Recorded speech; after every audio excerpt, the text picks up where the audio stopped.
Okay, for question 44, it's kind of an odd question to do without a compass.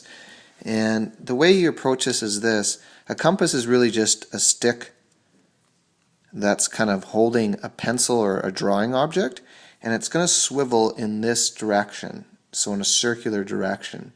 So if you take a look at this compass drawing doesn't really make sense because it's going the opposite way. So you wouldn't really put any of your pieces of the compass tip in this direction to draw these lines. You would use them to draw these lines. So if you drew up like that, you would cross here and hit G, and if you went in a circular motion, you would hit D.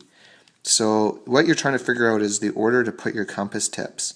So we know that the first spot that we would start with would be B, because we have to have a starting point because we want to know where to bisect this angle. In other words, we have to be able to have this point H so that we can draw a straight line and split it into equal parts.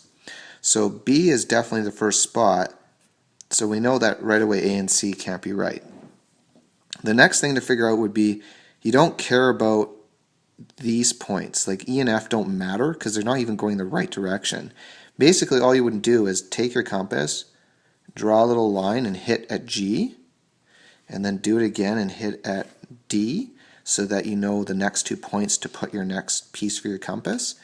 So your next point's going to be either at D or G, and in here we know that it's at D, so let's try to put our compass at D. So you put the compass tip there, and then your pencil tip would allow you to go across from G and hit H. And I can't really see it while I'm doing it, but it would go like that.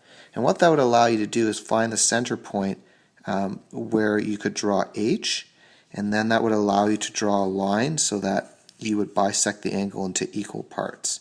So it's really an odd question to do without a compass, but if you kind of piece it together, B makes the most sense. E and F are dots you don't even need, so forget it. B's got to be the right answer.